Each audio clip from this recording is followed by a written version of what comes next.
Hi ಎಲ್ರಿಗೂ ನಮಸ್ಕಾರ. Share ಸುದ್ದಿ ಒಂದು ಚಾನಲ್ಗೆ ಸ್ವಾಗತ. ನಾನು ಆರ್ಯನ್ ಚೇತನ್ ರಾಜ್. ಬನ್ನಿ ನಾಳೆಯ ನಿಫ್ಟಿ ಹಾಗೂ ಬ್ಯಾಂಕ್ ನಿಫ್ಟಿಯಲ್ಲಿ ಇಂಪಾರ್ಟೆಂಟ್ ಸಪೋರ್ಟ್ಸ್ ಮತ್ತೆ ರೆಸಿಸ್ಟೆನ್ಸ್ ಲೆವೆಲ್ಗಳನ್ನ ನೋಡ್ಕೊಂಬರೋಣ. ನಾಳೆಯ ಡೇಟ್ ಜೂನ್ 19, 2025. ವಿಡಿಯೋ ಶುರು ಮಾಡೋಕ್ಕೂ ಮುಂಚೆ ಇವತ್ತಿನ ನಿಫ್ಟಿಯಲ್ಲಿ ಟಾಪ್ ಗೇನರ್ಸ್ ಮತ್ತೆ ಟಾಪ್ ಲೂಸರ್ಸ್ ನ ನಿಮ್ಗೆ ತಿಳಿಸ್ಕೊಡ್ತೀನಿ. ಟಾಟಾ ಕನ್ಸ್ಯೂಮರ್ 2.14% ಅಪ್ಪಲ್ಲಿ ಕ್ಲೋಸ್ ಆಗಿದೆ. ಈಶಾರ್ ಮೋಟಾರ್ 1.71% ಅಪ್ಪಲ್ಲಿ ಕ್ಲೋಸ್ ಆಗಿದೆ. M&M 1.58% ಅಪ್ಪಲ್ಲಿ ಕ್ಲೋಸ್ ಆಗಿದೆ. ವಿಪ್ರೋ 1.30% ಅಪ್ಪಲ್ಲಿ ಕ್ಲೋಸ್ ಆಗಿದೆ. ಡಾಕ್ಟರ್ ರೆಡ್ಡಿ 1.27% ಅಪ್ಪಲ್ಲಿ ಕ್ಲೋಸ್ ಆಗಿದೆ. ಅದೇ ರೀತಿ ಇವತ್ತಿನ ನಿಫ್ಟಿಯಲ್ಲಿ ಟಾಪ್ ಲೂಸರ್ಸ್ ಯಾರು ಅಂತ ನೋಡೋದಾದ್ರೆ ಅದಾನಿ ಪೋರ್ಟ್ಸ್ 2.52% ಡೌನ್ ಅಲ್ಲಿ ಕ್ಲೋಸ್ ಆಗಿದೆ. ಬಜಾಜ್ ಫಿನಾನ್ಸ್ 2.29% ಡೌನ್ ಅಲ್ಲಿ ಕ್ಲೋಸ್ ಆಗಿದೆ. ಶ್ರೀರಾಮ್ ಫಿನಾನ್ಸ್ 2.08% ಡೌನ್ ಅಲ್ಲಿ ಕ್ಲೋಸ್ ಆಗಿದೆ. ಟೆಕ್ ಮಹೇಂದ್ರ 1.91% ಡೌನ್ ಅಲ್ಲಿ ಕ್ಲೋಸ್ ಆಗಿದೆ. ಅದಾನಿ ENT 1.83% ಡೌನ್ ಅಲ್ಲಿ ಕ್ಲೋಸ್ ಆಗಿದೆ.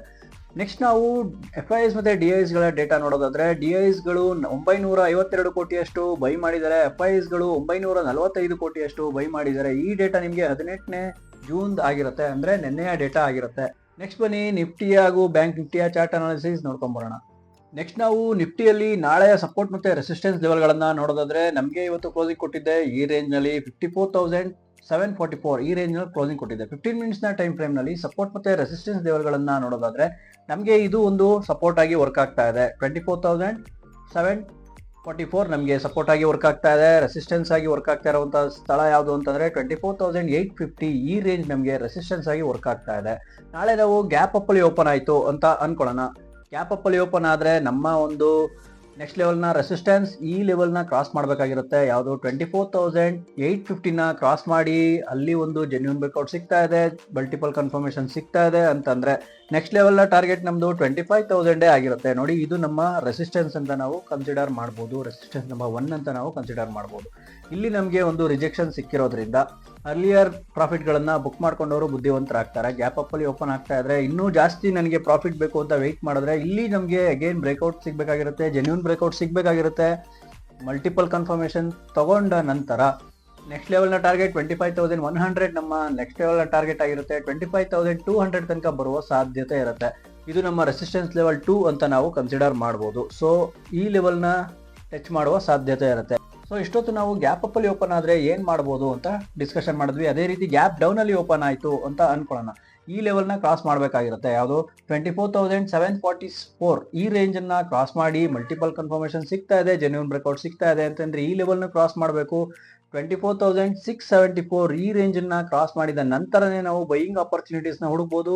ಜೆನ್ಯೂನ್ ಬ್ರೇಕ್ಔಟ್ ಕೊಟ್ರೆ ಆ ನಂತರ ನೆಕ್ಸ್ಟ್ ಲೆವೆಲ್ ನ ಟಾರ್ಗೆಟ್ ನಮ್ದು 24,500 ಆಗಿರುತ್ತೆ. ಈ ಲೆವೆಲ್ಗೆ ಬರುವ ಸಾಧ್ಯತೆ ಇರುತ್ತೆ. ಇದು ನಮ್ಮ ಸಪೋರ್ಟ್ ಲೆವೆಲ್ 1 ಅಂತ ನಾವು ಕನ್ಸಿಡರ್ ಮಾಡ್ಬೋದು. ಇನ್ ಕೇಸ್ ಇಲ್ಲೂ ಕೂಡ ಜೆನ್ಯೂನ್ ಬ್ರೇಕ್ಔಟ್ ಕೊಡ್ತಾ ಇದೆ, ಮಲ್ಟಿಪಲ್ ಕನ್ಫರ್ಮೇಶನ್ ಸಿಗ್ತಾ ಇದೆ ಅಂತಂದ್ರೆ ನೆಕ್ಸ್ಟ್ ಲೆವೆಲ್ ನ ಟಾರ್ಗೆಟ್ 24,350 ಈ ಲೆವೆಲ್ ನ ತನಕ ಬರುವ ಸಾಧ್ಯತೆ ಇರುತ್ತೆ. ಇದು ನಮ್ಮ ಸಪೋರ್ಟ್ ಲೆವೆಲ್ 2 ಅಂತ ನಾವು ಕನ್ಸಿಡರ್ ಮಾಡಬಹುದು. ಇನ್ ಕೇಸ್ ಮಾರ್ಕೆಟ್ ಈ ಸಪೋರ್ಟ್ ನು ಕ್ರಾಸ್ ಮಾಡಲಿಲ್ಲ, ರೆಸಿಸ್ಟೆನ್ಸ್ ನು ಕ್ರಾಸ್ ಮಾಡಲಿಲ್ಲ ಅಂತಂದ್ರೆ ಇಲ್ಲಿ ಟೈಮ್ ಪಾಸ್ ಝೋನ್ ಆಗಿರುತ್ತೆ. ಟೈಮ್ ಪಾಸ್ ಝೋನ್ ಅಲ್ಲಿ ಇವತ್ತು ನೋಡಿದ್ರಲ್ಲ ಈ ಲೆವೆಲ್ ಅಲ್ಲಿ ನಾವು ಬೈಯಿಂಗ್ ಆಪರ್ಚುನಿಟೀಸ್ ನ ಖಂಡಿತವಾಗ್ಲೂ ಹುಡುಕಕ್ಕಾಗಲ್ಲ. ಸ್ಟ್ರಾಂಗಲ್ ಮತ್ತೆ ಸ್ಟ್ರಾಡಲ್ ನ ಮಾಡಿದ್ರೆ ಇಲ್ಲಿ ಪ್ರಾಫಿಟ್ ಆಗುವ ಸಾಧ್ಯತೆ ಬಹಳನೇ ಹೆಚ್ಚಿರುತ್ತೆ. ಆಪ್ಷನ್ ಟ್ರೇಡರ್ಸ್ ಗಳು ಈ ಸಪೋರ್ಟ್ ಮತ್ತೆ ರೆಸಿಸ್ಟೆನ್ಸ್ ಲೆವೆಲ್ ಗಳನ್ನ ನೋಡಿಕೊಂಡು ನಮ್ಮ ಟಾರ್ಗೆಟ್ ಗಳನ್ನ ಬುಕ್ ಮಾಡ್ಕೊಳ್ಳೋದಕ್ಕೆ ತುಂಬಾನೇ ಹೆಲ್ಪ್ ಆಗುತ್ತೆ. ನೆಕ್ಸ್ಟ್ ಬನ್ನಿ ಬ್ಯಾಂಕ್ ನಿಫ್ಟಿಯ ಚಾರ್ಟ್ ಅನಾಲಿಸಿಸ್ ನೋಡ್ಕೊಂಡ್ ಬರೋಣ. ಸೊ ಅದೇ ರೀತಿ ಬ್ಯಾಂಕ್ ನಿಫ್ಟಿಯಲ್ಲಿ ಸಪೋರ್ಟ್ ಮತ್ತೆ ರೆಸಿಸ್ಟೆನ್ಸ್ ಲೆವೆಲ್ ಗಳನ್ನ ನೋಡೋದಾದ್ರೆ 15 ಮಿನಿಟ್ಸ್ ನ ಟೈಮ್ ಫ್ರೇಮ್ ನಲ್ಲಿ ನಮಗೆ ಇವತ್ತು ಕ್ಲೋಸಿಂಗ್ ಕೊಟ್ಟಿದೆ ಈ ರೇಂಜ್ ನಲ್ಲಿ 55,497 ಈ ರೇಂಜ್ ನಲ್ಲಿ ಕ್ಲೋಸಿಂಗ್ ಕೊಟ್ಟಿದೆ. ನಾಳೆ ನಾವು ಇದೇ ಲೆವೆಲ್ ನ ಸಪೋರ್ಟ್ ಆಗಿ ಕನ್ಸಿಡರ್ ಮಾಡಬಹುದು. ನಾಳೆ ನಮಗೆ ಈ ಲೆವೆಲ್ ಸಪೋರ್ಟ್ ಆಗಿರುತ್ತೆ. ರೆಸಿಸ್ಟೆನ್ಸ್ ಲೆವೆಲ್ ಯಾವುದು ಅಂತಂದ್ರೆ 55,750 ಇದು ನಮ್ಮ ರೆಸಿಸ್ಟೆನ್ಸ್ ಲೆವೆಲ್ ಆಗಿರುತ್ತೆ.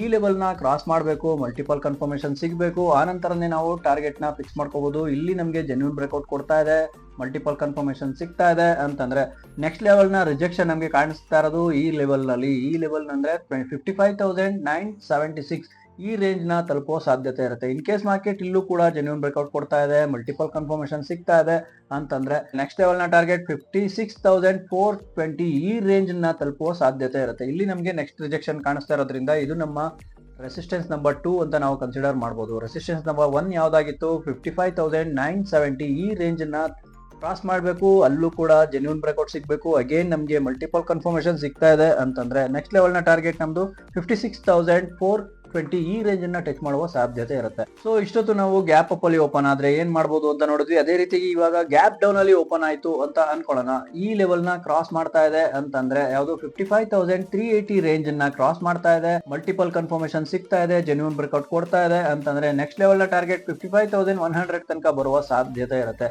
ಈ ಲೆವೆಲ್ ನ ಕ್ರಾಸ್ ಮಾಡ್ಲಿ ಮತ್ತೆ ಜೆನ್ಯೂನ್ ಬ್ರೇಕ್ಔಟ್ ಕೊಡ್ತಾ ಇದೆ ಅಂತಂದ್ರೆ 54,500 ತನಕ ಬರುವ ಸಾಧ್ಯತೆ ಇರುತ್ತೆ. ನೆಕ್ಸ್ಟ್ ಲೆವೆಲ್ ನ ಸಪೋರ್ಟ್ ನಮಗೆ ಕಾಣಿಸ್ತಾ ಇರೋದು ಇದು ನಮ್ಮ ಸಪೋರ್ಟ್ ಲೆವೆಲ್ 1 ಇದಾಗಿರುತ್ತೆ. ಇನ್ ಕೇಸ್ ಇಲ್ಲೂ ಕೂಡ ಜೆನ್ಯೂನ್ ಬ್ರೇಕ್ಔಟ್ ಕೊಡ್ತಾ ಇದೆ, ಮಲ್ಟಿಪಲ್ ಕನ್ಫರ್ಮೇಶನ್ ಸಿಗ್ತಾ ಇದೆ ಅಂತಂದ್ರೆ 54,200 ತನಕ ಬರುವ ಸಾಧ್ಯತೆ ಇರುತ್ತೆ. ಇದು ನಮ್ಮ ಸಪೋರ್ಟ್ ಲೆವೆಲ್ 2 ಅಂತ ನಾವು ಕನ್ಸಿಡರ್ ಮಾಡಬಹುದು. ನೋಡಿ, ಇನ್ ಕೇಸ್ ಮಾರ್ಕೆಟ್ ಯಾವ ಸಪೋರ್ಟ್ ನು ಕ್ರಾಸ್ ಮಾಡ್ತಾ ಇಲ್ಲ, ರೆಸಿಸ್ಟೆನ್ಸ್ ಲೆವೆಲ್ ನು ಕ್ರಾಸ್ ಮಾಡ್ತಾ ಇಲ್ಲ ಅಂತಂದ್ರೆ, ಈ ಲೆವೆಲ್ ಗಳನ್ನ ಕ್ರಾಸ್ ಮಾಡ್ತಾ ಇಲ್ಲ ಅಂತಂದ್ರೆ ಟೈಮ್ ಪಾಸ್ ಲೆವೆಲ್ ಆಗಿರುತ್ತೆ. ಟೈಮ್ ಪಾಸ್ ಲೆವೆಲ್ ಅಲ್ಲಿ ಯಾವುದೇ ರೀತಿಯ ಟ್ರೇಡ್ ನ ಮಾಡದೇನೆ ಅವಾಯ್ಡ್ ಮಾಡಿದ್ರೆ ಅವತ್ತಿನ ಟ್ರೇಡ್ ತುಂಬಾನೇ ಒಳ್ಳೇದು. ಸೊ ಆಪ್ಷನ್ ಟ್ರೇಡರ್ಸ್ ಯಾರಿರ್ತೀರಾ, ಈ ಸಪೋರ್ಟ್ ಮತ್ತೆ ರೆಸಿಸ್ಟೆನ್ಸ್ ಲೆವೆಲ್ ಗಳನ್ನ ನೋಡ್ಕೊಂಡು ಹುಷಾರಾಗಿ ಟ್ರೇಡ್ ಮಾಡಿ. ಸ್ಟಾಪ್ ಲಾಸ್ ಅನ್ನೋ ಕಾನ್ಸೆಪ್ಟ್ ನ ಮರಿಬೇಡಿ. ಈ ವಿಡಿಯೋ ನಿಮ್ಗೆ ಯೂಸ್ಫುಲ್ ಅಂತ ಅನ್ಸಿದ್ರೆ ಯೂಸ್ಫುಲ್ ಅಂತ ಕಾಮೆಂಟ್ ಮಾಡಿ, ಹಾಗೆ ಲೈಕ್ ಮಾಡೋದನ್ನ ಮರಿಬೇಡಿ. ಇದೇ ರೀತಿಯ ಯೂಸ್ಫುಲ್ ವಿಡಿಯೋದೊಂದಿಗೆ ಮತ್ತೆ ನಿಮ್ಮನ್ನ ಕಾಣ್ತೀನಿ. ಮತ್ತೆ ಸಿಗೋಣ. ನಮಸ್ಕಾರ. ನೀವು ಶೇರ್ ಮಾರ್ಕೆಟ್ಗೆ ಹೊಸಬ್ರಾಗಿದ್ರೆ ಶೇರ್ ಮಾರ್ಕೆಟ್ ನಲ್ಲಿ ಟ್ರೇಡ್ ಮಾಡೋಕೆ ಹಾಗೆ ಇನ್ವೆಸ್ಟ್ಮೆಂಟ್ ಮಾಡೋಕೆ ಡಿಮೆಟ್ ಅಕೌಂಟ್ ನ ಅವಶ್ಯಕತೆ ಇರುತ್ತೆ. ಯಾರ ಹತ್ರ ಡಿಮೆಟ್ ಅಕೌಂಟ್ ಇಲ್ವೋ ಅವರು ಫ್ರೀ ಆಗಿ ಡಿಮೆಟ್ ಅಕೌಂಟ್ ನ ಓಪನ್ ಮಾಡ್ಕೊಳ್ಳಿ. ಡಿಸ್ಕ್ರಿಪ್ಷನ್ ಅಲ್ಲಿ ಲಿಂಕ್ ನ ಶೇರ್ ಮಾಡಿರ್ತೀನಿ, ಅದನ್ನ ಯೂಸ್ ಮಾಡ್ಕೊಂಡು ಫ್ರೀ ಆಗಿ ಡಿಮೆಟ್ ಅಕೌಂಟ್ ನ ಓಪನ್ ಮಾಡ್ಕೊಳ್ಳಿ.